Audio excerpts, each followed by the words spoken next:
नमस्कार, कल 24 मा स्वागत छ। म वीरेन्द्र जैरू।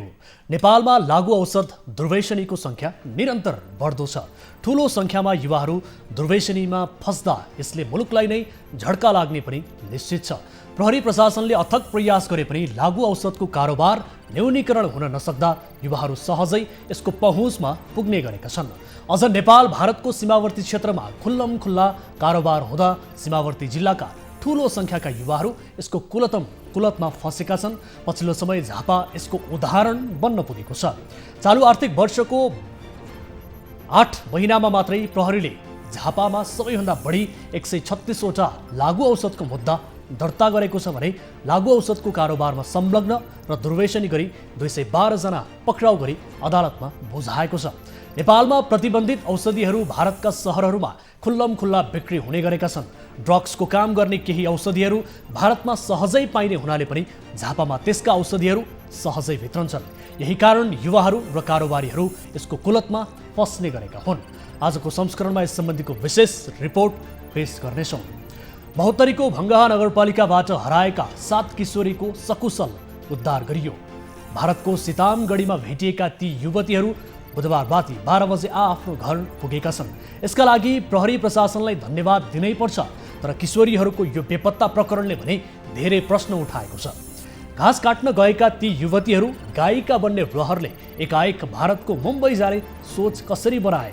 उनीहरूको सोचको पछि कसको हात छ या छैन? त्यसमाथि उनीहरूको बेपत्ता प्रकरणले सीमा नाकाको सुरक्षा अवस्था कस्तो छ भन्ने पनि छर्लङ्ग पारेको छ। किशोरीलाई घर फर्काउन सफल प्रहरीलाई धन्यवाद त दिनै पर्छ। तर उनीहरूकै कमजोरीको कारण सीमा नाकामा यति बेला कमजोरी देखिँदा प्रहरीले यसमा छुट पाउने अवस्था भने देखिन्न। आजको संस्करणमा यस सम्बन्धीको विशेष फलोअप रिपोर्ट पनि पेश गर्नेछौँ। यस अलावा तपाईँ दर्शकहरूसँगको प्रत्यक्ष कुराकानीमा हामी जोडिनेछौँ।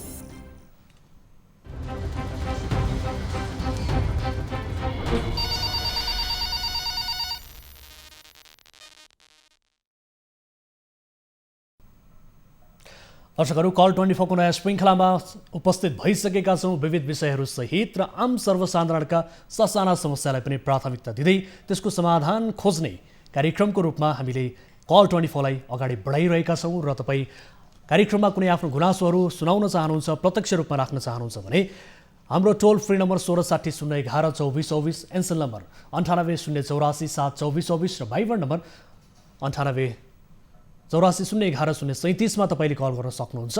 र कार्यक्रम अवधिभर टेलिभिजनको स्क्रिनमा यो नम्बर डिस्प्ले भइरहन्छ। र कुनै पनि आपद विपदमा पर्नु भएको छ, कुनै पीडा भोगिरहनु भएको छ, कुनै पनि समस्यामा परिरहनु भएको छ भने तपाईको समस्या समाधानका लागि हामी पहल गर्नेछौँ र सम्बन्धित निकाय समक्ष त्यसको प्रश्न गर्नेछौँ र मध्यस्थकर्ताको भूमिका निर्वाह गर्नेछौँ। र तपाईँ दर्शकहरूले उजागर गर्नुभएका गुनासो गर्नुभएका आधारमा हामी त्यसको संवेदनशीलतालाई बुझेर थप अध्ययन गरेर रिपोर्ट मार्फत प्रस्तुत गर्छौँ र रिपोर्ट मार्फत प्रस्तुत गरिसके पछाडि त्यससँग सम्बन्धित उब्जिएका प्रश्नहरूलाई लिएर सम्बन्धित निकायको ध्यानाकर्षण पनि गराउँछौँ।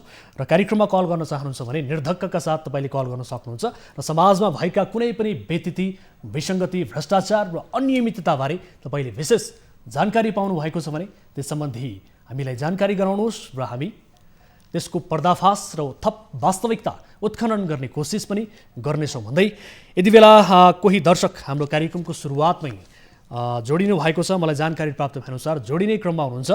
तपाईँले कल गर्न सक्नुहुन्छ। निःशुल्क रूपमा कल लाग्नेछ। कल गर्दा केही पैसा लाग्ने छैन। तपाईँले निर्धक्कका साथ हाम्रो टोल फ्री नम्बरहरूमा कल गर्नुभयो भने हामीसँग सम्पर्क हुनेछ र आफ्ना जिज्ञासाहरू, समस्याहरू राख्न सक्नुहुन्छ। र सँगसँगै तपाईँ यदि देश बाहिर हुनुहुन्छ भने तपाईँ हामीसँग भाइबर र व्हाट्सएप मार्फत जोडिएर पनि आफ्ना जिज्ञासाहरू राख्न सक्नुहुन्छ। र यति बेला कोही दर्शक हामीसँग जोडिनु भएको छ। कार्यक्रमको सुरुवातमै उहाँसँग कुराकानी गर्छौँ। नमस्कार, को बोल्दै हुनुहुन्छ, कहाँबाट? हजुर, म पोखरा 29 भन्नाडीबाट। पोखराबाट। यहाँको शुभ नाम के बताउनु भयो? बसन्त पौडेल सर। बसन्तजी, के कारणले सम्झिनु भयो? के समस्यामा पर्नुभयो?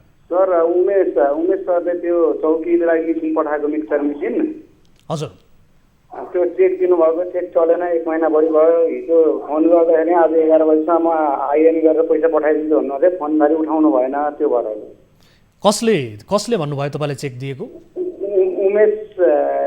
उमेश लास्टमा के छ त्यहाँ अहिले नाम लेखाइदिएको छु सर। उमेशजीले अनि केका लागि विशेष गरी तपाईँको यो कारोबार केका लागि थियो, तपाईँले केका लागि उहाँबाट चेक? सर चौकी बन्दै थियो, त्यो चौकीमा ढलानको लागि मिक्सर पठाइदिएको सर।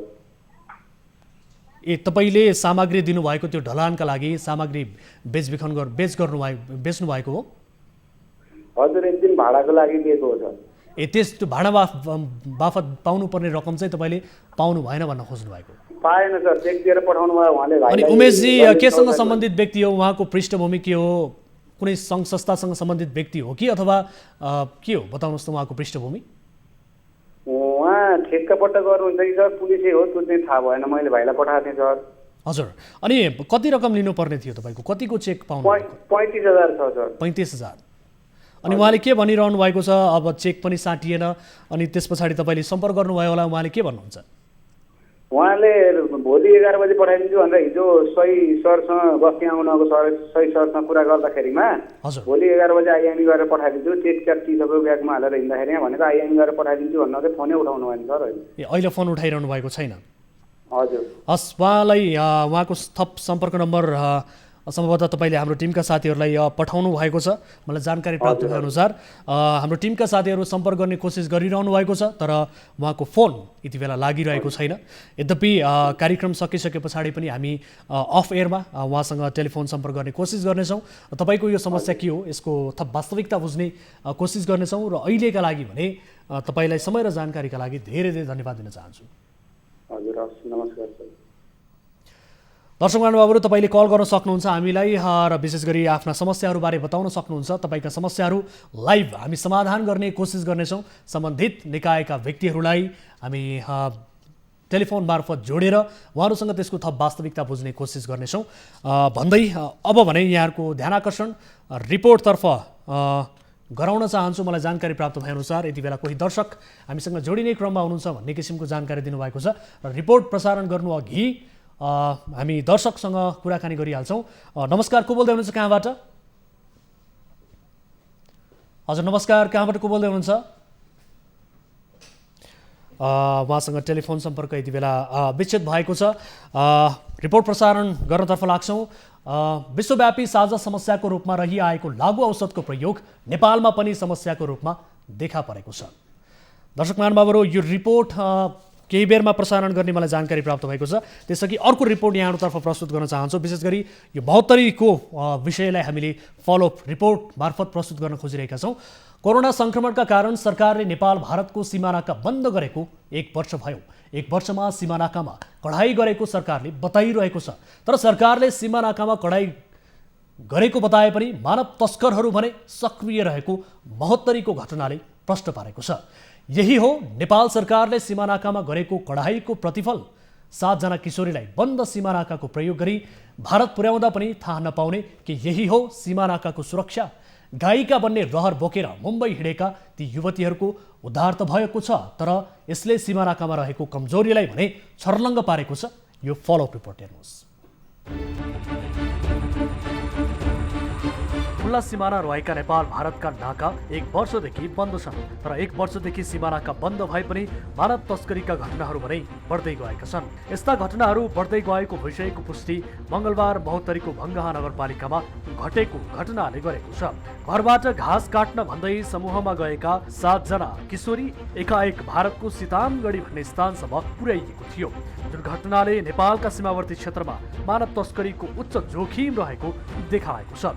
साथै दुई देशका सीमानाका बन्द हुँदा पनि सोही सीमा प्रयोग गरी मानव तस्करी भइरहँदा सीमा सुरक्षामा खटिएको सुरक्षा प्रणालीमा प्रश्न समेत खडा भएको छ।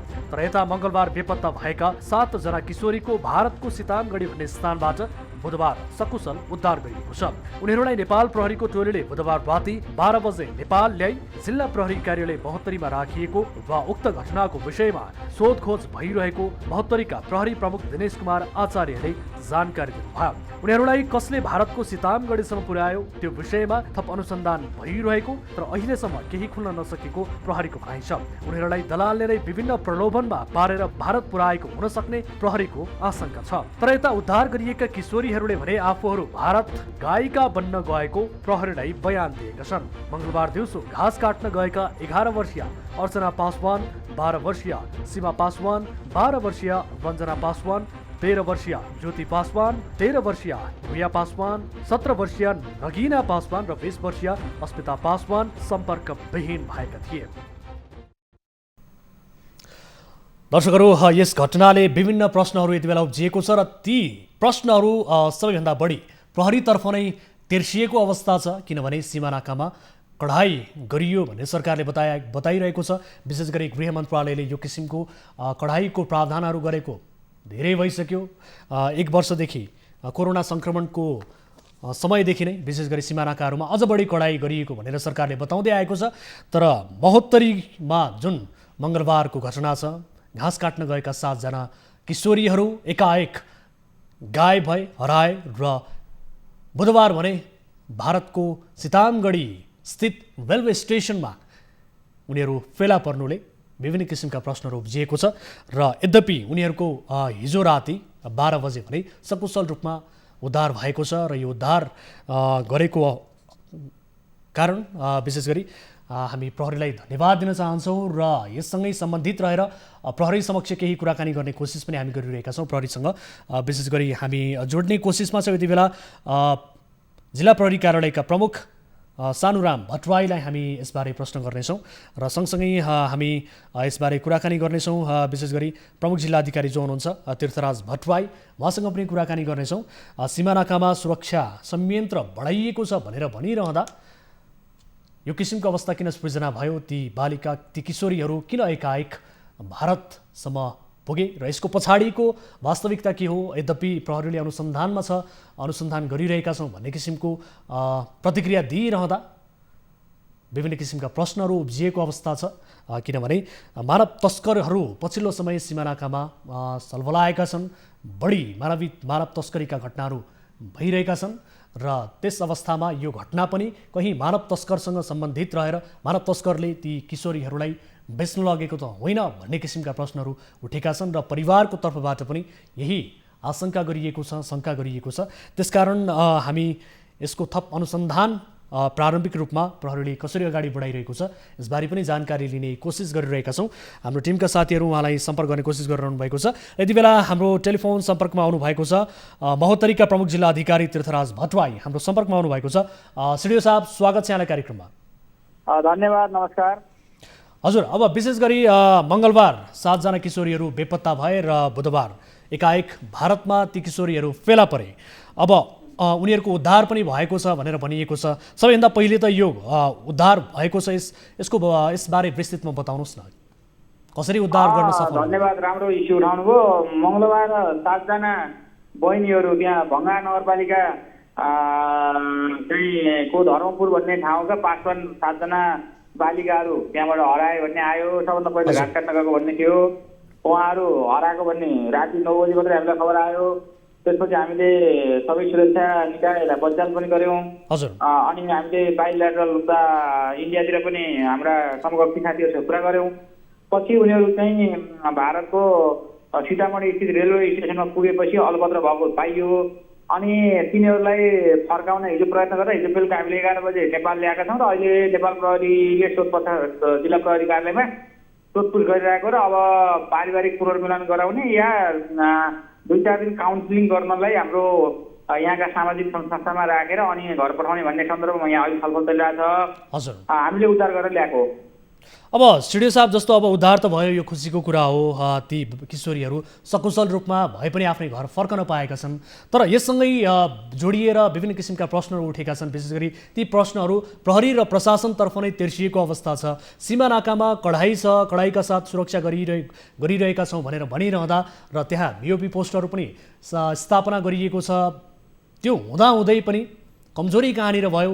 ती किशोरीहरू एकाएक भारतको सीतामगढी भन्ने स्थानमा कसरी पुगे, कसरी फेला परे, यो प्रश्न पनि उब्जिएको छ। के भन्नुहुन्छ यसको सन्दर्भमा? उहाँहरूसँग हामीले सोधपुछ गर्दा त्यहाँ तीमध्येका कोही 10 वर्षका छन्, कोही 18 वर्षका छन्, कोही 15 वर्षका छन्। एकजना 15 वर्षको लिड गर्ने मान्छे महिला के अरे बालिकाले लिड गरेको देखिन्छ अहिलेसम्मको हामीलाई प्राप्त जानकारी अनुसार। उसले चाहिँ हामी नाच्न जाने भनेर आफै गएको देखिन्छ। उनीहरूसँग फोन पनि छैन, सम्पर्क पनि भएको छैन। त्यस हिसाबले पनि गिरोह छ भन्ने अवस्था पनि हामी शङ्का त हामी विभिन्न ठाउँबाट गरिरहेका छौँ। उनीहरू आफै हिँडेर नाकाबाट बेलुकाको टाइममा यहाँबाट टेम्पोमा आएर टेम्पोबाट मतलब चाहिँ हाम्रो भन्छ त्यहाँ त आवागमन त भइरहन्छ, जति सीमा नाका भए पनि पब्लिक त बाहिर बाहिर गइरहन्छन्। हामीले गाडीको आवागमन गरेका छौँ, चेक जाँच त गर्छौँ, विवरण पनि टिपिन्छ। तर के छ भने 2 जना 3 जना ग्रुपमा उनीहरू छिरेको अवस्था देखिन्छ।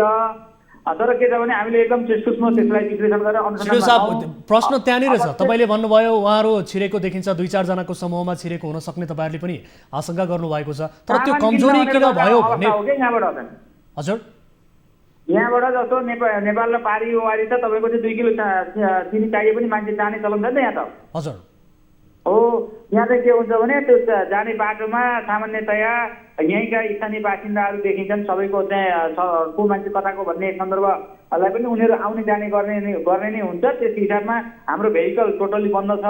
तर मान्छेको मुभमेन्ट त तपाईँको के भने यहाँ त हाम्रो चाहिँ वारी र पारी साना बजारमा साना चिजबिज किन्न पनि मान्छेहरू यताका उताको यता आउने सन्दर्भ जुन छ नि, त्यो सन्दर्भमा चाहिँ उनीहरू चाहिँ त्यसरी छिरेको देखिन्छ। अब हामीले त्यही पनि थप अनुसन्धान गरिरहेका छौँ। अब विशेष गरी यससँगै उठेको अर्को प्रश्न पनि के छ भने विशेष गरी सीमावर्ती क्षेत्रहरूमा मानव तस्करीहरू सलबला आएको, मानव तस्करका घटनाहरू बढ्दै गएको भन्ने किसिमका कुराहरू पनि छन्। अब यो घटनालाई पनि त्यहीसँग जोडिएर पनि हेरिएको छ, कतै ती किशोरीहरूलाई बेच्नका लागि लगिएको त होइन भन्ने किसिमको शङ्का परिवारबाट पनि आइरहँदा र सर्वत्र यो चासोको विषय पनि भइरहँदा यो अनुसन्धानको पाटोलाई तपाईँहरूले कसरी अगाडि बढाइरहनु भएको छ? प्रारम्भिक रूपमा यसबारे केही खुल्न आएको छ? हस्, धन्यवाद। यसमा म के भन्छु भने हामीलाई सबभन्दा ठुलो बुद्धि होइन उनीहरू कसरी सङ्गठित भएर उनीहरू कोबाट हामीलाई चाहिँ उनीहरू त्यहाँ पुग्न खोजेका रहेछन्, आफै गएका सेल्फ गएका हुन् या अरू मान्छेबाट गएका हुन् भन्ने कुरो चाहिँ सबभन्दा पहिले खोलिदिनु उनीहरूले पर्ने भयो। तिनीहरूलाई बुझ्दाखेरि अहिलेसम्म प्राप्त जानकारी अनुसार हामी सोचपुत नाच्न भनेर हिँडेका हौँ भन्नेमा आएछ। तर हामीले त्यसरी मात्रै नै होइन होला भनेर थप अनुसन्धान उनीहरूतिरै सुई घुमाएर गर्ने सन्दर्भमा प्रहरीले छानबिन गरिरहेको छ। अब त्यसको निर्गम आउला। हस्, समय र जानकारीका लागि यहाँलाई धेरै धेरै धन्यवाद श्री सर। धन्यवाद। दर्शकहरू, यति बेला हामीले कुराकानी गऱ्यौँ विशेष गरी यो फलोअप रिपोर्ट हामीले प्रस्तुत गरिसके पछाडि प्रमुख जिल्ला अधिकारी तीर्थराज भट्टराई जो सिडिओ साहब हुनुहुन्छ उहाँसँग कुराकानी गऱ्यौँ र यस घटनालाई लिएर विभिन्न किसिमका प्रश्नहरू उठिरहँदा उहाँलाई केही प्रश्न हामीले राख्यौँ। सीमावर्ती क्षेत्रमा पछिल्लो समय सीमावर्ती क्षेत्रहरू विशेष गरी भारतसँग सीमा जोडिएका जिल्लाहरूमा मानव तस्करका घटनाहरू बढिरहेका छन् र यो घटनालाई पनि कहीँ कतै मानव तस्करीको पछाडि हात छ कि भन्ने किसिमको कुराहरू आइरहँदा यसबारे थप अनुसन्धान प्रहरीले गरिरहेको, यसबारे प्रहरीको अनुसन्धानले थप वास्तविकतामा पुग्ने र निर्खेलमा पुग्ने उहाँले जानकारी दिनुभएको छ। यति बेला भने हामी यहाँहरू समक्ष विशेष गरी काठमाडौँ उपत्यकाको फोहोर विसर्जन गरिने, फोहोर सङ्कलन गरेर विसर्जन गरिने क्षेत्र सिजडोलको अवस्थाबारे प्रत्यक्ष रूपमा जानकारी गराउन गइरहेका छौँ। हाम्रा टिभी जर्नलिस्ट एनी कुवर त्यस क्षेत्रमा हुनुहुन्छ र विगत लामो समयदेखि सिजडोलका स्थानीय बासिन्दाहरूले समेत त्यहाँ फोहोर फालिएका कारणले बस्ती नै जोखिममा परेको र त्यसले धान्न नसक्ने अवस्था भएका कारणले आफूहरूको बसोबास नै उठ्ने हो कि भन्ने किसिमको चिन्ता पनि व्यक्त गर्दै आइरहेको र विभिन्न किसिमका आन्दोलनहरू बेला बखतमा हुँदै आइरहेको सन्दर्भमा त्यहाँको अवस्था के छ पछिल्लो समय यसबारे हामी जानकारी लिने कोसिस गरिरहेका छौँ। प्रत्यक्ष रूपमा हामीसँग टिभी जर्नलिस्ट एनी कुवर सिजडोल एरियाबाट जोडिने क्रममा हुनुहुन्छ, उहाँ जोडिसक्नु भएको छ। एनी सुन्दै हुनुहुन्छ मलाई?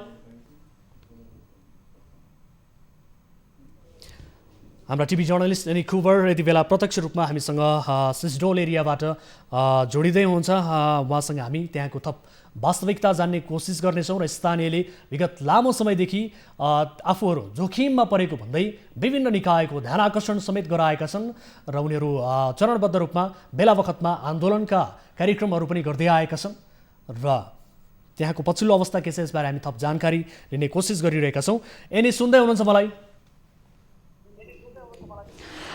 बिरेन, मैले यहाँ अलिकति नेटवर्कको पनि समस्या आएको भएर चाहिँ त्यति सुनिरहेको थिइनँ, तर अहिले तपाईँको आवाज यहाँ आइसकेको छ। अहिले स्थलगत हामी रिपोर्टिङमा छौँ बिरेन। योभन्दा पनि आधा घन्टा 1 घन्टाको बाटो नपुग्दै उतैदेखि दुर्गन्ध फैलिएको अवस्था छ। अहिले हामीलाई पनि शास्ति भइरहेको छ। अहिले मेरो पछाडि पनि देख्न सक्नुहुन्छ जुन ककने स्थित सिजडोलमा हामी स्थलगत रिपोर्टिङको लागि छौँ। यहाँ ठिक छ एनी, जस्तो अब ठिक छ एनी, भन्दा पनि हामीले धेरै फरक पाएका छौँ अहिले। अब तपाईँ त्यहाँ पुगिसक्नु भएको छ, जसोतसो विभिन्न बाधा अवरोधहरू झेल्दै त्यहाँ पुग्नुभयो। त्यहाँको अवस्था के छ र विशेष गरी स्थानीय नागरिकहरूले विगत लामो समयदेखि त्यहाँ काठमाडौँ उपत्यकाकै फोहोरहरू विसर्जन गरिने जुन क्षेत्र छ त्यो क्षेत्र अब यसको भनौँ न यसले गर्दाखेरि आफ्नो बस्तीहरू नै जोखिममा परेको भन्ने किसिमका चिन्ताहरू पनि बेला बखतमा अभिव्यक्त गरिरहन्छन्। अहिले त्यहाँको अवस्था के पाउनु भएको छ यसबारे आम दर्शकहरूलाई जानकारी गराउनुहोस् त। वीरेन, यतिखेर यहाँको अवस्था धेरै दयनीय छ, मैले भनि नै हालेँ। र अहिले चाहिँ यहाँ हामी सबैजना बासिन्दाहरू हुनुहुन्छ, तर धेरैजना बासिन्दा हुनुहुन्थ्यो, अहिले चाहिँ अलिक कम हुनुहुन्छ। अब यहाँ धेरै दुर्गन्धित भएको अवस्थाले गर्दाखेरि यहाँ समस्या चाहिँ के रहेछ भने स्थानीयहरूसँग गुनासो के हो, के चाहिरहेका छन् स्थानीयहरूले, यो कुरा नबुझिकन चाहिँ जनप्रतिनिधिहरू मात्र टेबल मुनिबाट सम्झौता गरेर जनप्रतिनिधिहरू पैसाको चलखेलको कुरा पनि भइरहेछ, तर पैसा अरू कुरा भन्दा पनि ठुलो चाहिँ यहाँ स्वास्थ्य रहेको भनेर चाहिँ जनप्रतिनिधिहरूको विरोध पनि गरिरहेको अवस्था छ यहाँ यतिखेर। र एकदमै गाह्रो छ, मेरो पछाडि देख्न सक्नुहुन्छ स्थानीयहरूलाई पनि गाह्रो भइरहेछ। म यही विषयमा वीरेन उहाँसँग जोड्न चाहन्छु, जो स्थानीय अलिक नजिक आइदिनुहोस्, जो स्थानीय हुनुहुन्छ उहाँकैबाट कुरा सुनौँ। कस्तो भइरहेछ तपाईँलाई यो ठाउँमा आज उभिएर कुरा गर्दाखेरि, के भोगिरहनु भएको छ, कसरी यस्तो शास्तिमा बसिरहनु भएको छ? हामी त आज जस रिपोर्टिङको लागि आउँदा त हाम्रो यो हालत भयो भने तपाईँहरू त झन् बस्ने स्थानीय हुनुहुन्छ, कस्तो तपाईँहरूले महसुस गरिरहनु भएको छ र के भइरहेछ? स्थानीयहरूले विरोध पनि गरिरहेछन्, जनप्रतिनिधिहरूले कुरा सुनिरहेको अवस्था छैन, एकचोटि प्रस्ताइदिनुहोस् त हामीलाई। मेरो नाम राजन नेउपाने, म यहीँको स्थानीय बासिन्दा, जुन यो फोहोरकै ठ्याक्क माथि मेरो घर पर्छ। यहाँ चाहिँ 2062 सालमा यहाँ फोहोर फालियो। फोहोरको लागि चाहिँ यहाँ विकास भन्ने कुराहरू नारा दियो र यो 2 वर्षको लागि भनेर यो सिस्डोल डम्पिङ साइट एउटा यो तयार गरियो।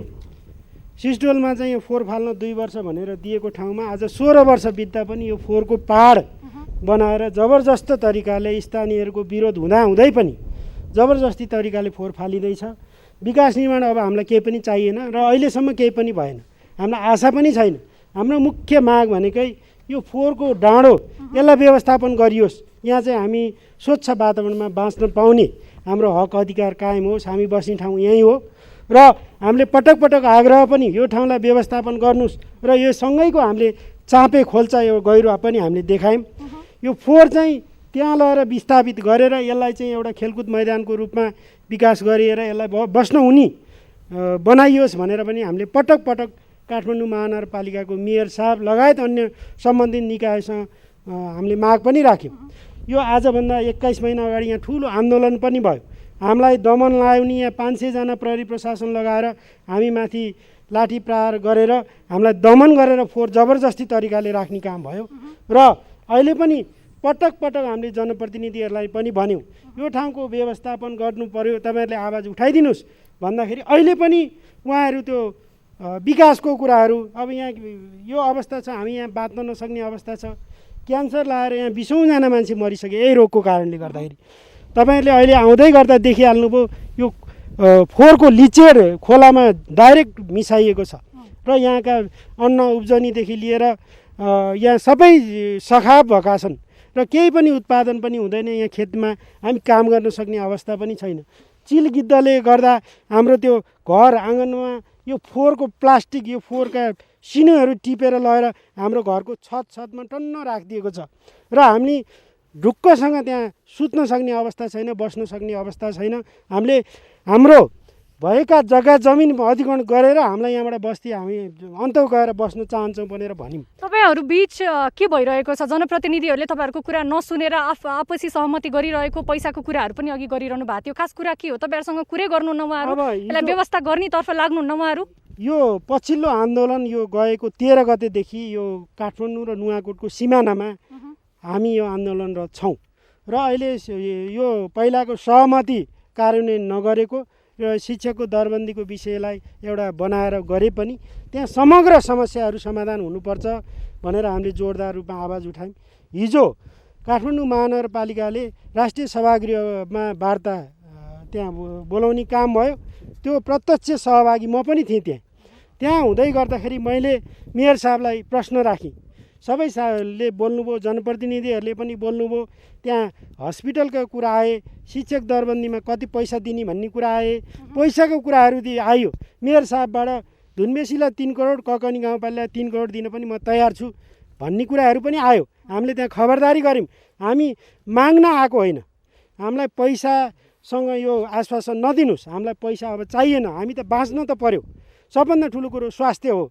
तपाईँहरूले पहिला गर्छु भनेको स्वास्थ्य बिमा, पशु बिमा, कृषि बिमा खै के अहिलेसम्म के हेरेर बस्नुभयो भनेर मैले प्रतिप्रश्न गरेँ उहाँले। आज जनप्रतिनिधिहरू कहाँ जानु भएको छ तपाईँहरूलाई यसरी? मैले सुनेको आज उहाँहरू आज पनि राष्ट्रिय सभागृहमा हुनुहुन्छ। आज अलिकति त्यहाँ नेतासहित अब दलीय प्रतिनिधिहरू पनि त्यहाँ उपस्थिति हुनुहुन्छ अरे भन्ने कुरा मैले थाहा छ। तर म चाहिँ त्यहाँ, किनभने यो सिस्टोल व्यवस्थापनको जबसम्म उहाँहरूले व्यवस्थापन गर्ने सन्दर्भमा ठोस योजना ल्याउनुहुन्न हामी मान्नु। भनेपछि हामी यसरी बुझ्न सक्छौँ कि फोहोरको व्यवस्थापन भन्दा पनि यहाँ चाहिँ पैसाको मात्र कुरा आइरहेछ। जनप्रतिनिधिहरूले चाहिँ पैसाको आडमा आएर सबै स्थानीयलाई दबाएर फोहोरको कुराहरू चाहिँ दबाएर चाहिँ यहाँ जसरी व्यवस्थित हुनु पर्थ्यो त्यो व्यवस्था नगरिकन चाहिँ आपसी पैसाको कुरा मात्र भइरहेको हो। यहाँ हिजोदेखि यहाँ के छ भने फोहोर फाले बापत ककनी गाउँपालिकालाई 1 करोड, धुनबेसी नगरपालिकालाई महानगरले दिने 1 करोड, त्यही पैसा दिएर चाहिँ उहाँहरू पन्छिनु भइरहेको छ अहिलेसम्म। अब हिजो त्यहाँ जाँदै गर्दाखेरि पैसाको कुरा सुन्दाखेरि मैले आपत्ति जनाएँ। त्यहाँ 3 करोड दिने कुरा पनि आए। दरबन्दीको उसमा राहत दरबन्दी रूपमा गाउँपालिकालाई पैसा दिने कुराहरू पनि उठे। त्यहाँ हस्पिटलको लागि के चाहिन्छ तपाईँहरू बनाउनुहोस्, हामी पैसा दिन्छौँ भन्ने कुरा पनि उठे। यी सबै त भमागको कुराहरू भयो होइन। जस्तै तपाईँले के सम्झौता भएको थियो स्थानीय र सरकार बीच के सम्झौता भएको थियो भन्ने कुरा त भयो। तर त्योभन्दा पनि ठुलो कुरा त यो त व्यवस्थापन हुनु पर्यो। अब देखिहाल्नु भएको छ मेरो पछाडि यहाँ वृद्धहरू हुनुहुन्छ, उहाँलाई गाह्रो परेको अवस्था छ होइन। तर यहाँ व्यवस्थापनमा चाहिँ ध्यान किन गइरहेको छैन उहाँहरूको? के कारण लाग्छ तपाईँलाई? हाम्रो प्रमुख कुरा चाहिँ यो व्यवस्थापन गरियोस् भन्ने नै हो। अब यहाँ चाहिँ के छ भने त्यहाँ उतापट्टि कालोपोत्रे गरेर बाटो लगिएको छ। यो ठाउँमा त्यत्तिकै अस्तव्यस्त छोडिएको छ। मैले हिजो मेयर साहबलाई प्रश्न पनि गरेँ। मेयर साहब, सिस्टोल व्यवस्थापनको तपाईँहरूले फोहोर लगाएर जबरजस्ती तरिकाले राख्नुभयो, अस्तव्यस्त तरिकाले फोहोरको पहाडै बनाउनु भयो, यसलाई व्यवस्थापन गर्ने विषयमा तपाईँको सोचाइ के छ भन्दाखेरि उहाँले अलिकति गैर जिम्मेवारी तरिकाले त्यहाँ प्रस्तुत हुनुभयो। उहाँले यसलाई त्यत्तिकै छोडेर अहिले यो पारीबाट वनसँग सहमति लिएर चाहिँ यो उतापट्टिको यहाँभन्दा 1500 मिटर टाढा यो बन्चरे डाँडामा फोहोर फाल्ने जेठमा हाम्रो योजना छ भनेर त्यहाँ सुनाउनु भयो। मलाई त्यहाँ अचम्म लाग्यो, एउटा निराश पनि भएँ। त्यो सुनेपछि म त्यो वार्ताको टेबलबाट म उठेर हिँडेको हो। र मैले यहाँका स्थानीयलाई पनि उहाँहरूलाई एउटा के छ भने उहाँहरूको पीडा, एक दिन हामी यहाँ बस्न सक्ने अवस्था छैन, हाम्रो घरै छैन, हामी बस्नै सक्दैनौँ भने हामीलाई पैसाको के मतलब? पैसासँग सरोकारको विषय होइन। यो सिस्टोलको डाँडोको फोहोर यसलाई व्यवस्थापन जबसम्म हुँदैन तबसम्म हामी यहाँ आन्दोलन गर्छौँ। र हामी यहाँ सबै स्थानीय जति पीडित छौँ हामी यहाँ छौँ। उहाँहरू के सम्झौता गर्नुहुन्छ हामीलाई थाहा छैन, हामी त्यो मान्नेवाला पनि छैन। ठिक छ। यसरी वीरेन, मैले तपाईँलाई देखाउन चाहेँ यहाँनिर हाम्रो एउटा वृद्ध जो स्थानीय हुनुहुन्छ, बुवा यता आउनुहोस् त हजुर। उहाँको हालत देखेर मलाई आफै पनि के गरौँ भइरहेछ। यहाँ तपाईँले देख्न सक्नुहुन्छ उहाँको आँखामा कचेराहरू छ, फोहोर आएको अवस्था छ, आँसु आएको अवस्था छ। यो पक्कै पनि यो फोहोरको कारणले हुनसक्छ। बुवा तपाईँलाई कस्तो भइरहेछ, यहाँ महसुस कस्तो भइरहेछ? यो फोहोरले गर्दाखेरि कतिको असर परेछ बुवा? बस्न सकेन हजुर, यस्तै हो। कहीँ बाटा हिँड्नु हुँदैन, कहाँ डुल्नु जानु भएन, घरमा भार खानु हुँदैन, सबै सडकको माटो घरैभित्र आउँछ, खाने राम्रोसित खानै पाएको छैन। के भएको छ? स्वास्थ्यमा असर पनि परिरहेछ बुवा? हजुर परिरहेछ, सबै थोक परिरहेछ। के गर्नु, मैले बोल्दैन उहाँलाई। तपाईँहरूको कुरा सुन्नुहुन्न? अरू कसैले सुन्नुहुन्न? सुन्दैन, कसैले पनि सुन्दैन। गर्छु भन्छ गर्दैन। के गर्यो खोइ, फोहोरको यस्तो व्यवस्था छ, गर्छु भन्छ गर्दैन। ठिक छ। हामीसँग अर्को पनि हुनुहुन्छ जो वृद्ध हुनुहुन्छ, तपाईँ पनि आउनुहोस् होइन। हामी सबैले यो बारेमा आवाज उठाउन जरुरी छ। अर्को वृद्ध जो हुनुहुन्छ यहाँ हाम्रो बुवा, तपाईँले यहाँकै स्थानीय हुनुहुन्छ। यो फोहोर त हामीले भन्दा पनि तपाईँले भोगिरहनु भएको रहेछ यहाँ आएपछि। तपाईँलाई कस्तो लाग्छ यो फोहोर व्यवस्थापन नभएको देख्दा बुवा? फोहोर व्यवस्थापन पहिला हामीलाई लिएर गएर राष्ट्रिय सभागिरीमा दायाँ बायाँ थिचाएको हो। फोहोर खस्नुभन्दा अगाडि 3 किलोमिटर बाटो चाउथे जाने, कोल्पुटार जोडिने बाटो 3 किलोमिटर पिच गरेर मात्रै फोहोरको गाडी यहाँ ल्याउने भने हो। हामीलाई त्यसमा सहमति गराएको। तपाईँहरूलाई घर घरमा जाने छिडी सम्पन्न हामी गरिदिन्छौँ। तपाईँहरूलाई यो निचोड गएको खोलामा पानी हामीले पिएर मात्रै खोला हाल्छौँ। निचोड गएको पानी हामीले खाएर मात्रै खोला हाल्छौँ भनेको थियो। हामीलाई त्यति कुरा सबै पारेर फकाएको थियो। हो अब गर्ने राज्यले गर्ने, जनता राज्यका हुँ, जनता नभए राज्य चाहिने छैन भनेर लौ त भनेर हामीले दिया हो। तर यहाँ दिया होइन, यहाँ नुनामल बनाउने कारखाना भनेर अधिग्रहण गरे हो। धोका भयो तपाईँहरूसँग? हेर्नुहोस् है, नुनामल बनाउने यहाँ फोहोर लाने बन्छ अरे, बन्छ अरे। जुन सड्ने गल्ने कुहिने जति हामी पुर्छौँ, डम्प गर्छौँ, वरिपरि पर्खाल लाउँछौँ, जस्ताको छाना हाल्छौँ, छाना मुनिबाट फोहोर राख्छौँ, दुर्गन्धी गन्ध भन्ने केही आउँदैन। त्यस्तो हिसाबले हामीले चाहिँ यहाँ लौ त भनेर हामीले फोहोर राख्न दिया हो, नदिया होइन है। गर्दै जाँदाखेरिमा 3 किलो त के आधा मिटर पनि पिच नभइकन फोहोर ल्याएर अस्तव्यस्त मिर्काइयो। अहिलेसम्म 15-16 वर्ष फोहोर लाँदाखेरि सालको 3 किलोमिटर पिच हो भने कोल्पुटार गल्छी बाटो जोड्ने बेला भयो। तर राज्यले केही पनि गरे होइन। हेर्नुहोस्, गर्छु गर्छु गर्छु आश्वासन दिएको छ, गरेको छैन। हेर्नुहोस् होइन, यो 16 वर्षमा त 16 त्यहाँ 48 किलोमिटर पिच हुनुपर्ने नि, हिजो बोलको सम्झौता अनुसार गर्ने हो भने खोइ त गरे आजसम्म आधा किलोमिटर पनि पिच भएको छैन। हेर्नुहोस्, उहाँ गल्छी निस्किने बाटो। पक्कै पनि दर्शक महानुभावहरू, यो स्थानीयहरूको आक्रोश एकदमै जायज छ। बस्न नहुने भइसक्यो, खेती लायो यही फोहोरको गन्धले गएर, बाली नाली पाइँदैन, किरा लाएर बस्न सकिँदैन, सब्जी तरकारी रोप्न पाइँदैन, औषधि कति हाल्ने, बिख ल्याएर हालेको छ, बिखै खाएको छ।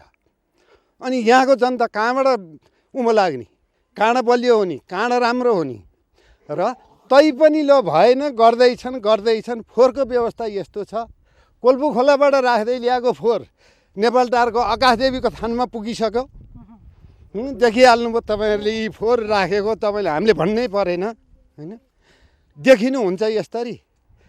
हेर्नुहोस् खोला पानी गएको कस्तो, निचोडको पानी, त्यो खोलाको पानी पनि त्यतिकै तपाईँहरूले प्रयोग गर्न बाध्य हुनुहुन्छ। तपाईँहरू बाध्य भएर गर्नु परेको छ। अब यहाँदेखि उँधो बगेर पानी जान्छ, हातगोडा धुन मिल्दैन। निचोडबाट गएको पानी पिएर मात्रै खोला हाल्ने भनेको थियो। हामीलाई हिजो सम्झौता गर्दा राष्ट्रिय सभागिरीमा म पनि गएको हुँ। यस्तो हुन्छ भन्दाखेरिमा फोहोर मैलामा जाँदा हाम्रो फाइल खोइ त ल्याउनुहोस् नि त। हिजो हामीलाई यो भनेर चाहिँ हामीलाई थिचाएको थियो, त्यो फाइल एकचोटि हामीलाई चाहियो भन्दा हरायो अरे। फाइल छैन भन्नुभयो? अब छैन भन्नुभयो। मै गएको थिएँ, फाइल ल्याउनुहोस्, हामीले चाहिने दायाँ बायाँ थिचेको फाइल त खोजौँ भन्दा फाइल हरायो अरे। भनेपछि तपाईँहरूले अब यहाँ फोहोर ल्याउनको लागि पनि रोकिदिनु भएको छ अहिले? अहिले हामीले रोकेको छ फोहोर, तर हामीले के भने वारिपारि मिलेर हाम्रो केही पनि भएन, हामीले रोकेको छ अहिले फोहोर ल्याउनलाई। तर हामी अर्को स्थानीयहरूसँग पनि कुरा गर्छौँ। तपाईँले कस्तो भोगिरहनु भएको छ यहाँ? प्रत्यक्ष तपाईँहरू हुनुहुन्छ, तपाईँको पनि आफ्नो कुराहरू यहाँ एकचोटि राखिदिनुहोस्, किनभने अत्यन्त यहाँको बुवाले आक्रोश गर्नु पनि जायजै थियो। तपाईँले कस्तो महसुस गर्नु भएको छ यो फोहोरको बिचमा बस्दाखेरि? होइन, मैले तपाईँहरूले देखिरहनु भएको छ, यो कुनै विश्वमा कुनै राष्ट्रमा छ होला यस्तो खुलेआम चाहिँ तपाईँको हिमालय बनाइदिने फोहोरको कुन राष्ट्रमा छ होला त्यो नियम? कि नगरपालिकाले चाहिँ नेपालमा बनाएर ककनी गाउँपालिकाको वडा नम्बर 2 मा सिस्टोलमा चाहिँ यो फोहोरको डाँडै बनाउनु पर्ने स्थिति छ कि त्यो नियम नीति छ कि? हामी तपाईँको बर्खायाममा गाडी हिँड्ने स्थिति छैन। शिक्षा, स्वास्थ्य र रोजगार त मौलिक अधिकार हो नि त नेपाली जनता भएपछि, त्यो खोइ त अहिलेसम्म। जनप्रतिनिधिहरू के भन्नुहुन्छ? तपाईँले जवाफ माग्दाखेरि के भन्नुहुन्छ यो विषयमा? जनप्रतिनिधि पनि तपाईँको अब वार्ता गर्छ, वार्ता गरेपछि हामी जनप्रतिनिधि लगायत दलीय प्रतिनिधिहरूसँग पनि बारम्बार वार्ता गरे, एग्रिमेन्ट गरे, तर कार्यान्वयन नगरपालिकाले अहिलेसम्म सिनको माखो मारे होइन। प्रष्ट रूपमा तपाईँको यहाँ छरपष्ट यो फोहोर अब यसरी चाहिँ उहाँ पारिबाट हेर्दाखेरि यो हिमालदेखि जस्तो देखिँदैन। तपाईँहरूको आँखाले देखिनुहुन्छ नि, यो कहीँ यस्तो दुनियाँमा छ यस्तो प्रवृत्ति? लिजेट बगेर चाहिँ तपाईँको यहाँ स्याल गिद्धहरू चाहिँ छरपष्ट रूपमा हिँडिरहेको छ। कुकुरको तपाईँको रेबिज लागेर यहाँ समाजै यहाँ कति कैयौँ छ कुकुरले टोकेर चाहिँ रेबिजको महामारी फैलिरहेछ। यसको नियन्त्रण नगरपालिकाले गर्नुपर्ने थियो, खोइ त अहिलेसम्म के गरिरहेछ? बजेट कहाँ जान्छ यहाँको? बजेटको के भइरहेछ अहिलेसम्म? प्रभावित एरियामा बजेटले कहीँ पनि मैले विकास भएको भने अहिलेसम्म देखेकै छैन मैले। बजेट आउन त आछ, सुनिन्छ बजेट आछ, तर कार्यान्वयन भएन। खोजी गर्नु भएको छैन? आएको बजेट त आयो होला, आएको बजेट कहाँ गइरहेछ? भन्ने कुरा खोजी गर्नु भएको छ कि छैन? हामीले खोजी नीति गर्ने भने प्रतिनिधि मार्फत गर्ने हो। प्रतिनिधि मार्फत गर्दा पनि ल सिस्टोल एरियाको आसपासमा तपाईँको यो आसपासमा तपाईँको विकास त हुनु पर्यो। पूर्वाधारहरू त अहिलेसम्म भएको अहिले देखिँदैन, कहीँ पनि छैन। मैले हेर्दाखेरि यो फोहोर फालेको 15-17 वर्ष भइसक्यो, अहिलेसम्म जस्ता तस्तै छ होइन। व्यवस्था राज्यको व्यवस्था परिवर्तन भए तर अवस्था जिउका त्यो यस्तै छ त अहिलेसम्म। व्यवस्था परिवर्तन सँगसँगै अवस्था पनि परिवर्तन हुनुपर्छ, मानवको दायित्व हो कि त्यो। अहिलेसम्म नेपाल हामी चाहिँ मानवै होइन भन्ने ठाने के नगरपालिकाले। यहाँको समस्याहरू चाहिँ उ गरेर तपाईँको माग राखेर आन्दोलन गर्दाखेरि प्रहरी ल्याएर चाहिँ यहाँ महिलाहरूलाई चाहिँ पोहोर चाहिँ तपाईँको महिलाहरूले लाठीचार्ज गर्दाखेरि हस्पिटलसम्म भर्ना हुने स्थिति आयो। तर सरकारले चाहिँ कहिलेसम्म दमन गरेर चाहिँ फोहोर ल्याइराख्ने, यो पहाडको डाँडै बनाइराख्ने, त्यो चाहिँ डिसिजन गर्नुपर्छ क्या तपाईँ। ठिक छ, तपाईँहरूमा यहाँनिर त्यतिखेर आन्दोलन गर्दा झडप भएको थियो। अब तपाईँहरू पनि यहाँ दिन प्रतिदिन आफ्नो घरको काम गर्नुपर्ने हुन्छ, बाहिर निस्किनु पर्ने हुन्छ, त्यहाँबाट तल रोडसम्म जाँदाखेरि फोहोर नागेर जानुपर्ने अवस्था छ। कस्तो महसुस भइरहेछ तपाईँलाई भनिदिनुहोस् न। जताबाट हिँड्यो नि हामीलाई त फोहोरको रासबाट हिँड्नुपर्ने हो। हामी खेतीपातीमा काम गर्नु गयो भने यो सबै प्लास्टिक उडेर हाम्रै खेतीपातीमा गएर झरेको छ। यो चिलहरूले सबै छतमा प्याज कुहिएको प्याजहरू प्याटोहरू खसालेर चिया खानलाई बसेर आफूले जोगाएर बस्नुपर्छ। चिलहरूले धेरै दुःख दिएर हामीलाई त घरमा बसेर चिया खान लाने माथिबाट प्याती झारिदिन्छ। गन्न त्यतिकै छ हामीलाई धेरै नै। एक घर एक रोजगार भनेर पहिला भनेको, अब अहिले त रोजगार त के हो, हिँड्नु पनि आफ्नो ज्यान बचाएर हिँड्नु पनि धेरै धाउधाउ छ हामीलाई। कस्तो कस्तो रोगहरू देखा परेको छ यहाँनिर तपाईँहरूको? अब हामीलाई टाउको दुख्छ, अहिले यहाँ एकछिन बसेर गएको छ, अहिले जाँदै टाउको दुखिसक्यो हुन्छ। क्यान्सरहरू गाउँमा पनि कति भइरहेको छ मान्छेहरूलाई, हाम्रै गाउँमा छ। तपाईँ भनिदिनुहोस् त एकचोटि कस्तो कस्तो रोगहरू फैलिन सुरु भइसकेको छ यहाँ? यहाँको अवस्था रोगकै स्वास्थ्यको हो भने त दयनीय नै छ। धेरै नाजुकी, मर्ने बेलामा क्यान्सर लागेर मर्ने नै हो कि निश्चितै छ कि यहाँको मान्छे। जुन यहाँको एयर पोल्युसन छ नि, जुन यहाँ जति छ सायद यो नेपालको कुनै पनि ठाउँमा एयर पोल्युसनको डाटा निकाल्यो भने यहाँ जतिको कहीँ पनि छैन। जुन पहिले यो एसियाकै नमुनाको रूपमा सिस्टोल डम्पिङ साइट बनाउने जुन कुरा आश्वासन देखाएर महानगरपालिकाबाट यहाँ फोहोर जारी थियो, त्यो कुरा जुन आश्वासन हाम्रो पूर्वज जुन पुस्ताहरूले पनि भन्नुभएको छ, हाम्रो बाले नि, तर त्यो जुन किसिमको त्यो परियोजना थियो त्यो जुन भएन, त्यो नहुनु नै यहाँको जनताको लागि दुर्भाग्यको कुरा हो। यहाँ अब यस्तै फोहोर मैला अव्यवस्थित हुनु भएपछि सररोग जन्माउनु त त्यो अनौठोको विषय नै भएन। र एउटा जुन अचम्मक लागिरहेको कुरो चाहिँ यो छ कि यहाँ नगरपालिकाले व्यक्तिको जग्गामा होइन, नगरपालिकाले फोहोर ल्याउँछ दमन गरेर व्यक्तिको जग्गामा राखिरहेछ क्या अहिले फोहोर। नगरपालिकाले फोहोर हामीले यस कारणले बाध्य भएर बन्द गर्न पर्यौँ कि जब कि ल्याएर राख्ने ठाउँ नै छैन भन्ने कुरो। जुन 2 वर्षको लागि एग्रिमेन्ट गरिए ठाउँमा 16 वर्ष राखिसकेपछि जुन त्यही कुराले स्पष्ट हुन्छ कि यहाँ कसरी फोहोर 16 वर्षसम्म कुनै व्यवस्थितै छैन। जुन 2 वर्षको लागि एग्रिमेन्ट गरिएको थियो 16 वर्षसम्म राख्दा त्यहाँ कसरी व्यवस्थित हुनसक्छ? त्यो त सीमा धेरै नागिसकेको कुरो हो नि त। त्यो कुराले नै हामीले स्पष्ट हुन सक्छौँ। जुन अहिले फोहोर बन्द गर्नुको मुख्य कारण भनेको एउटा यो पनि हो कि जब कि काठमाडौँ महानगरपालिकाले यहाँ फोहोर ल्याएर राख्ने ठाउँ नै नभइसकेपछि भन्नुभयो उहाँहरूले, अघि पनि भन्नुभयो 21 महिना अगाडि यहाँ धेरै हामीले जुन भएन नेपाल व्यक्तिगत जग्गामा खनाइया छ फोहोर हामी दिन्नौँ। जुन स्वच्छ वातावरणमा बाँच्न पाउने अधिकार सबैको हक छ, त्यसलाई जुन सुनिश्चित गर्नुपर्छ भने जनता भएपछि त हक पनि दिन सक्नु पऱ्यो नि त। जसरी ल्याइया छ त्यसरी व्यवस्थित तरिकाले फाल्न पनि सक्नु महानगरपालिकाको दायित्व हो। जुन राज्य पक्षबाट यो कुरालाई एकदम ठिक छ। हामीसँग एकजना स्थानीय हुनुहुन्छ, उहाँको जग्गामा फोहोर भएको पनि उहाँले गुनासो गरिरहनु भएको छ। तपाईँको जग्गामा फोहोर थुप्रिरहँदाखेरि तपाईँलाई कस्तो महसुस भइरहेछ? अर्को कुरा त यस्तो रोग फैलिरहेको छ, व्यवस्थित पनि छैन, तपाईँलाई स्वयं कस्तो महसुस भइरहेछ अहिले हाम्रो प्रत्यक्ष प्रसारणमा भनिदिनुहोस्। मैले भन्छु कि तपाईँको जाइकाले जब 2 वर्षलाई फोहोर भने भ्याली 1 र भ्याली 2 मा भ्याली 2 मा जम्मा 3 वर्षलाई फोहोर सिद्धियो। जस्तै यो पहाड थियो तपाईँको, यो खन्दै जाइकाले चाहिँ भगारी बनाएर पाइप हाल्दै ग्यासको जानी गरेको थियो। त्यतिखेर के भनेको थियो नगरपालिकाले एक घर एक रोजगार दिने। त्यो त कुरा परिजाओस्। तपाईँको स्थानीय यो डाँडो हेर्नुहोस्, अहिले सबभन्दा नेपाललाई हिमाल हेरेर कहीँ जानु पर्दैन, ककनी जानु पर्दैन। सिस्टोलबाट हेर्दाखेरि हामी हेरौँ हिमाल देखिन्छ छर्लङ्ग। चिल गिद्ध घुमेको हेर्नुहोस् कति समस्या छ हामीलाई। जस्तो यो बाटो हिँड्दाखेरि नगरपालिकाले के भन्छ, एउटा बजेट मार्न गयो भने गाउँपालिकाले दिएको छ तपाईँको पैसा, उहाँ जानुहोस् सम्झौता गर्नुहोस्। अहिले तपाईँको आइल टाढोबाट बिरुवासम्म मोटर बाटो। भनेपछि तपाईँको कुरा सुन्दाखेरि गाउँपालिकालाई पनि दिएको छ, बजेट पनि नआएको होइन, आएको छ। बजेटमा चलखेल प्रतिनिधिहरूले गरेका हुन्, गरेका छ। खोइ त काम विकास निर्माण काम खोइ त। अझ मैले त नगरपालिकाले भनेको छु, निबन्धन हालिएको छु। यो हाल्दा पनि होइन, हामी त दिइसकेका। कतै नगरपालिका र तपाईँहरू बिच चाहिँ जनप्रतिनिधिहरूले नै चलखेल गरेको अवस्था देखिएको हो अहिले। भनेपछि बजेट पनि आएको रहेछ। तपाईँहरूले उहाँहरूसँग कुरा गर्न जाँदाखेरि जनप्रतिनिधिहरू के भन्नुहुन्छ यो गम्भीर विषयलाई लिएर? उहाँले त यो ठाउँमा क्षेत्रलाई राम्रोसँग मूल्याङ्कन गरेर रकम हालिदिनु पर्यो। जस्तै क ख घ वर्ग, जस्तै ओहोर पोहोर ककनी गाउँपालिका 2 लाई बजेट आएको गएर चाहिँ तपाईँको धुनी बेसी नगर 1 लाई। अनि हामीलाई कहाँबाट पुग्छ विकास निर्माणलाई? अनि तपाईँहरूले आफै खोज तलास गर्नु भएन? जनप्रतिनिधिहरूलाई भन्नु भएन यहाँको बजेट कहाँ छ भनेर? पढाइ लेखा छैन, त्यही भएर चाहिँ राजनीति दल अलिकति माथि गएको हो। राजनीतिकरण पनि भयो भनेपछि यो व्यवस्थापन। तपाईँ अहिले हेर्दाखेरि महानगरपालिका र जति कर्मचारी महानगरपालिका यहाँ आउने सरकारदीप साइट इन्चार्ज उहाँलाई मैले घरिघरि पटक मैले चाहिँ के भनेको छु भने धुलो उडे पानी ट्याङ्कर ल्याएर पानी हाल्नुहोस्, यस्तो व्यवस्था गर्नुहोस्, हेर्नुहोस् यहाँ भन्दा उहाँले सुन्नु भएन। म हरिश्रेष्ठलाई भनिदिउँला भन्नुभयो, हरिश्रेष्ठलाई भन्दा होइन म मेयरका कुरा पुऱ्याउँछु अरे।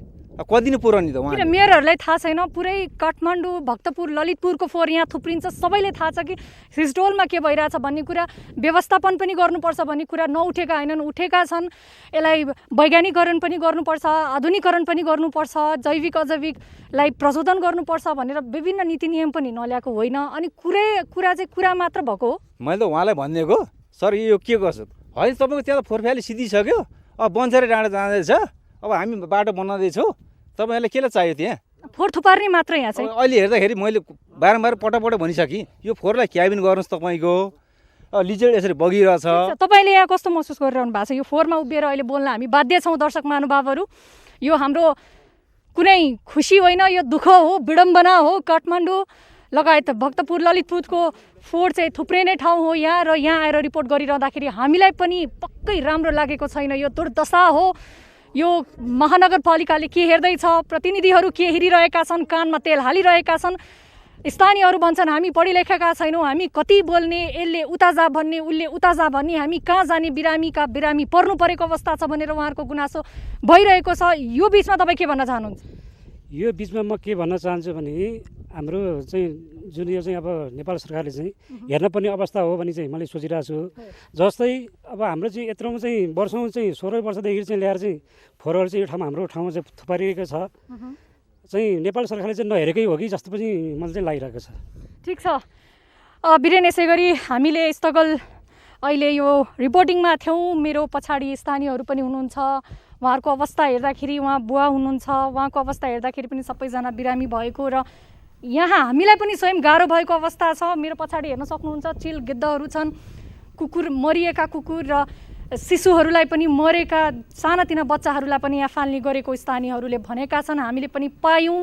यहाँनिर बस्दाखेरि हाम्रो विडम्बना छ वीरेन कि जनप्रतिनिधिहरू गएर टेबल मुनि सम्झौता गर्छन्, ठुलो रकम, ठुलो बजेट आउँछ व्यवस्थापनको लागि भनेर, ठुलो योजना बनाइन्छ, तर त्यो कागजमा मात्र सीमित छ वीरेन। त्यसले गर्दाखेरि छिटोभन्दा छिटो नेपाल सरकारले र नेपाल सरकारको पनि ध्यान आकर्षण होस् यो फोहोर व्यवस्थापनको लागि। पैसाभन्दा ठुलो कुरा, सबैभन्दा स्वास्थ्य ठुलो कुरा हो। हाम्रो स्वास्थ्यमा आँच नआओस्, हामी स्वास्थ्य हुन पाऊँ, हामी रोगी भइसकेका छौँ भन्ने नै यहाँ स्थानीयहरूको गुनासो अहिलेको मेजर इस्यु बनेको छ वीरेन। हस्, जानकारीका लागि धन्यवाद एनी। स्थानीय नागरिकहरूको आक्रोश पीडा हामीले प्रत्यक्ष रूपमा आम दर्शक महानुभावहरूलाई सुनायौँ र सुरक्षित रूपमा थप यसको वास्तविकता त्यहाँ रिपोर्टिङ गर्नुहोला, हामी यही चाहन्छौँ। र त्यहाँ रहेका स्थानीय नागरिकहरूलाई पनि यसबाट सुरक्षित रहनका लागि आग्रह पनि गर्दछौँ। र विशेष गरी दर्शक महानुभावहरू, काठमाडौँ उपत्यकाका 18वटा नगरपालिकाको फोहोर सिस्डोल साइटमा पुग्छ, त्यो डम्पिङ साइटमा पुग्छ र सँगसँगै छिमेकी जिल्ला काभ्रेको फोहोर समेत त्यहाँ लगेर राखिन्छ। र यसरी हेर्ने हो भने दैनिक 1000 मेट्रिक टन फोहोर त्यहाँ विसर्जन गरिन्छ, त्यो डम्पिङ साइटमा राखिन्छ, र जसका कारण त्यहाँका स्थानीय नागरिकहरूमा विभिन्न किसिमका समस्याहरू देखिएका छन् र रोग फैलन सक्ने जोखिमका बीच उनीहरू बाँचिरहेका छन्। र सँगसँगै त्यहाँका नागरिकहरू वायु प्रदूषणसँग पनि विशेष गरी यसको प्रत्यक्ष असरमा पनि परिरहेका छन्।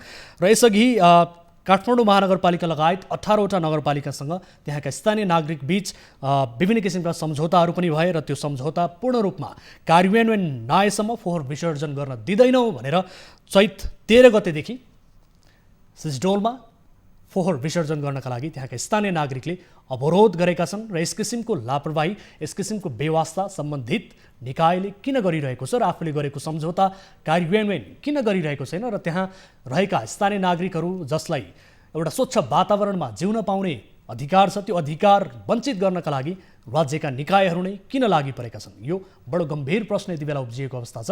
यससँग सम्बन्धित रहेर हामी थप कुराकानी गर्ने कोसिस यति बेला गरिरहेका छौँ सम्बन्धित निकायका व्यक्तिहरूसँग। विशेष गरी चैत 13 गते यता सडकमा निरन्तर रूपमा विरोध प्रदर्शन गर्दै फोहोर विसर्जन गर्न नदिने भनेर स्थानीय नागरिकहरूले अडान लिइरहेका छन् र गर्न दिएका पनि छैनन्। र यसबारे हामीसँग थप कुराकानी गर्नका लागि नुवाकोट स्थित ककनी गाउँपालिकाका उपाध्यक्ष सीता लामा हाम्रो प्रत्यक्ष टेलिफोन सम्पर्कमा हुनुहुन्छ। उपाध्यक्षज्यू, स्वागत छ यहाँलाई कार्यक्रममा। धन्यवाद, नमस्कार। हजुर, अब विशेष गरी हामी कुराकानी गर्न खोजिरहेका छौँ सिजडोल जुन ल्यान्डफिल्ड साइट छ जहाँ फोहोर विसर्जन गर्नका लागि चैत 13 गते यता फोहोर विसर्जन गर्न दिएका छैनन्। स्थानीय नागरिकहरूले विरोध प्रदर्शन गरिरहेका छन्। आफूले गरेको सम्झौता कार्यान्वयन भएन पूर्ण रूपमा भन्दै उनीहरू आन्दोलित बनेको अवस्था छ। यो कार्यान्वयन किन हुन सकेन? एक तपाईँ स्थानीय तहको जिम्मेवार व्यक्ति हुनुहुन्छ, त्यही गाउँपालिकाको व्यक्ति हुनुहुन्छ, स्थानीय जनप्रतिनिधि हुनुहुन्छ, के कारण होला यसबारे बताउनुहोस् त। अब यो कारणको विषयमा हामी आफै पनि त्यहाँ त्यहाँ जनताहरू सडकमा उठिराखेका छौँ। हामी जननिर्वाचित प्रतिनिधिहरू पनि सँगसँगै सडकमा छौँ। हामीले पटक पटक महानगरपालिका, काठमाडौँ महानगरपालिका र नेपाल सरकारसँग धेरै पटक चाहिँ छलफल गऱ्यौँ। हिजो भएका सहमति र सम्झौताहरू तुरन्त कार्यान्वयन गर्नुपर्छ। यदि कार्यान्वयन नगर्ने हो भने त्यहाँको अवस्था अत्यन्तै अस्तव्यस्त भइराखेको स्थिति छ। यो सहमति र सम्झौताहरू कार्यान्वयन गर्नको निम्ति हामी निर्वाचित भइसकेपछि पटक पटक हामीले छलफल गऱ्यौँ र पहल गऱ्यौँ। त्यो गर्दा पनि काठमाडौँ महानगरपालिका र नेपाल सरकारले हाम्रो कुरा सुनेन। हाम्रो स्थानीय सरकारलाई सरकार नमानेको कारणले गर्दा हामी आफै पनि सडकमा अहिले उत्रिएका छौँ। हामी आफै आन्दोलित भइराखेको स्थिति छ र हामी निर्वाचित जनप्रतिनिधिहरू नै सडकमा बसेर चाहिँ फोहोर रोकेको अवस्था हो। अब यो कार्यान्वयन गर्नको निमित्त हिजो पनि हामी एक तरह छलफल गऱ्यौँ, बैठकमा बस्यौँ। बैठकमा बसिसकेपछि हिजो सामान्यतया छलफल भयो। छलफल भइसकेपछि उहाँहरूको अझै पनि जिम्मेवार ढङ्गबाट चाहिँ उत्तरहरू आइराखेको छैन, उहाँहरूको जवाफहरू चाहिँ जिम्मेवार ढङ्गबाट आइराखेको छैन। र त्यसपछि आज हामी सहमत हुन सक्दैनौँ, यो कुरामा हामी सहमत हुन सक्दैनौँ। भोलि हाम्रा जिल्लाका चाहिँ हिजोका चाहिँ मन्त्रीहरू, हिजोका माननीयहरू र अहिले तत्कालीन मन्त्री र माननीयहरू जो हुनुहुन्छ उहाँहरू सहितलाई राखेर चाहिँ निष्कर्षमा पुग्नुपर्छ र जुन सम्बन्धित मन्त्रालयका चाहिँ प्रतिनिधिहरू सहित चाहिँ बसेर छलफल गरेर निष्कर्षमा पुग्नुपर्छ भनेर हामी हिजो उठेर हिँडेका थियौँ। र काठमाडौँ महानगरपालिकाले त्यही अनुसार आज हामीलाई 1 बजे बोलाइएको थियो। आज आउँदा पनि अब हामी अहिले छलफलमै छौँ, तर सम्बन्धित मन्त्रालयका प्रतिनिधिहरू चाहिँ बोलाइएको अवस्था हामीले भेटेका छैनौँ। तैपनि हामी छलफल अगाडि बढाइराखेका छौँ। अब उहाँहरूले कति पहल गर्नुहुन्छ? यदि नेपाल सरकार र काठमाडौँ महानगरपालिकाले पहल नगर्ने, यसलाई चाहिँ धेरै गम्भीर ढङ्गबाट नलिने हो भने हामी सभाका लागि चाहिँ नुवाकोटमा फोहोर जान दिने स्थिति हाम्रो रहन्न। हामीले गर्नुपर्ने अवस्था हुन्छ। हामी आफै यो विषयमा लागिराखेका छौँ। हामी नलागेका होइनौँ। हामी निर्वाचित भइसकेपछि पनि पटक पटक चाहिँ हामी बैठकमा बसिराखेका छौँ, छलफल गरिराखेका छौँ। हामीले सम्बन्धित मन्त्रालयदेखि लिएर गएर हरेक ठाउँमा चाहिँ हामीले भत्काउँदै राखेका छौँ। तर हाम्रो पनि आवाज नसुनेको कारणले हामी आफै आन्दोलित हुन बाध्य भएका छौँ। अब तपाईँले बडो गम्भीर विषय उठान गर्नुभयो। विशेष गरी स्थानीय नागरिकका समस्याहरू त छँदैछन्। स्थानीय नागरिकले भोगिरहेका समस्याबारे सम्बन्धित निकायलाई बारम्बार घचघचाउँदा र यसबारे सम्झौता हुँदा पनि कार्यान्वयन नभएको भनेर उनीहरू गुनासो गर्न बाध्य बनिरहेका छन्। र सँगसँगै तपाईँ जनप्रतिनिधिहरू पनि यसको सम्झौता कार्यान्वयन भएन र काठमाडौँ महानगरपालिकाले, सरकारले यसबारे गम्भीरताका साथ आफ्नो ध्यान आकर्षण गराएन भन्ने सवाललाई लिएर गुनासो गर्नु पर्दा र सडकमा उत्रिनु पर्दा यो बडो विडम्बनाको विषय पनि हो। र अब यसको उपाय चाहिँ के हुन सक्छ? तपाईँहरूको छलफल कसरी अगाडि बढिरहेको छ? सम्बन्धित निकायले के भनिरहेको छ? विषयमा अब चाहिँ नेपाल सरकार र काठमाडौँ महानगरपालिका गम्भीर गर्नुपर्छ भन्ने हो। हामीले उपाय निकाल्ने होइन। हामीले त पटक पटक समझदारी गरिराखेका छौँ। हामीले छलफल मार्फत पनि हामी चाहिँ उनीहरू झुक्नुपर्ने ठाउँमा हामी झुकिराखेका छौँ। ठिक छ, यदि चाहिँ हामीले समझदारी गरेर त्यहाँ सहज वातावरण बन्छ भने समझदारी गर्नुपर्छ भनेर हामीले सहजीकरण गर्दा गर्दै पनि काठमाडौँ महानगरपालिका नेपाल सरकारले चाहिँ त्यसलाई चाहिँ त्यति धेरै उत्तरदायी नभइराखेको त्यहाँको चाहिँ त्यो शिशुलप्रति, त्यहाँको शिशुलको बासिन्दाप्रति, त्यहाँको शिशुलको बासिन्दाको स्वास्थ्यप्रति चाहिँ उत्तरदायी नभएको कारणले गर्दा पनि हामीले चाहिँ अझै चाहिँ अब यो छलफलबाट निष्कर्ष निक्लिन सकेन भने, उहाँहरूले गम्भीर रूपमा लिनु भएन भने चाहिँ अब सिसोलमा फोहोर लाने व्यवस्था उहाँहरूले त्यो अन्त्य गरिनुपर्छ, अन्त्य गर्नुपर्छ र अन्यत्र चाहिँ त्यो फोहोर व्यवस्थापनको चाहिँ विषयमा सोच्न उहाँहरू आफै बाध्य हुनुहुनेछ। त्यही हो, हामीले अब हाम्रो तर्फबाट, हाम्रो त्यो स्थानीय सरकारको तर्फबाट चाहिँ हामीले त्यहाँ फोहोर लान दिने भन्ने अवस्था रहन्न। हस् उपाध्यक्षज्यू, अब स्थानीय नागरिकको यो समस्या समाधान गर्न र भएका सम्झौताहरूलाई कार्यान्वयन गराउनका लागि तपाईँहरू जनप्रतिनिधि भइसके पछाडि अझ बढी दायित्व तपाईँहरूको हुन्छ। यसको कार्यान्वयन गराउनका लागि सम्बन्धित निकायलाई, काठमाडौँ महानगरपालिका लगायत सरकारलाई, जो यससँग सम्बन्धित रहेका छन् निकायहरूलाई दबाब दिनका लागि तपाईँहरूको अझ बढी दायित्व हुने गर्दछ, अझ बढी जिम्मेवारी हुने गर्दछ। यसतर्फ तपाईँहरू तदारुकता देखाउनु होला र यो समय र जानकारीका लागि धन्यवाद। आगामी दिनमा फेरि पनि यस विषयमा हामी थप कुराकानी गर्नेछौँ। हुन्छ, धन्यवाद। दर्शक महानुभावहरू, यस विषयमा हामीले थप कुराकानी गऱ्यौँ र यद्यपि अहिले जनप्रतिनिधिहरू पनि सडकमा उत्रन विवश छन् र काठमाडौँ महानगरपालिकाले आफूले गरेका सम्झौताहरू र काठमाडौँ महानगरपालिका लगायत उपत्यकाका 18वटा नगरपालिकासँग यसअघि भएका सम्झौताहरू पूर्ण रूपमा कार्यान्वयन नभएको भन्दै स्थानीय नागरिकहरू विरोध गरिरहेका छन्, सडकमा उत्रिएका छन्, प्रदर्शन गरिरहेका छन् र उनीहरूले ल्यान्डफिल्ड साइटमा सिसडोल ल्यान्डफिल्ड साइटमा फोहोर विसर्जन गर्न नदिने अडान समेत लिइरहेका छन्। हामी चाहन्छौँ यसको निर्क्यौल छिटोभन्दा छिटो निस्कियोस् र छलफलका माध्यमबाट स्थानीय नागरिकहरूको समस्यालाई समाधान गर्ने कोसिस गरियोस् र स्वच्छ वातावरणमा जिउन पाउने अधिकारबाट ती नागरिकहरूलाई वञ्चित नगरियोस्। विभिन्न किसिमका रोगहरू फैलन सक्ने खतराबाट स्थानीय नागरिकहरू बाँचिरहेको अवस्था छ र सँगसँगै अन्य विभिन्न किसिमका जनावरहरूका कारण पनि ती नागरिकहरू प्रताडित बन्नु परेको अवस्था छ। यस किसिमको अवस्था चाँडै अन्त्य होस्, हामी यही चाहन्छौँ भन्दै आजका लागि कार्यक्रमको निर्धारित समय पनि सकिएको छ। यस विषयलाई आगामी कार्यक्रममा फेरि पनि फलोअप गर्नेछौँ र हाम्रा न्युज बुलेटिन्स र लगायत अन्य कार्यक्रममा पनि यस विषयलाई समावेश गर्नेछौँ। यसबारे थप अपडेट आम दर्शक महानुभावहरूलाई देखाउनेछौँ भन्दै कार्यक्रमबाट बिदा हुन्छ। कुनै आपद विपदमा पर्नु भएको छ भने हामीलाई टोल फ्री नम्बर 1660112424, एनसेल नम्बर 980115 72424 र भाइबर नम्बर 9884011037 मा कल गर्न सक्नुहुन्छ र 24 हेल्प डेस्कमा 24 घण्टा तपाईँले कल गर्नुभयो भने हाम्रा टिभी जर्नलिस्टहरू तैनात हुनुहुन्छ तपाईँका समस्या सुन्नका लागि र तपाईँको समस्याको संवेदनशीलतालाई बुझेर हामी त्यसको थप फलोअप गर्नेछौँ र त्यसको समाधानका लागि मध्यस्थकर्ताको भूमिका निर्वाह गर्नेछौँ भन्दै आजका लागि कार्यक्रमबाट बिदा हुन्छौँ। हामी निरन्तर न्युजमा छौँ। नमस्ते।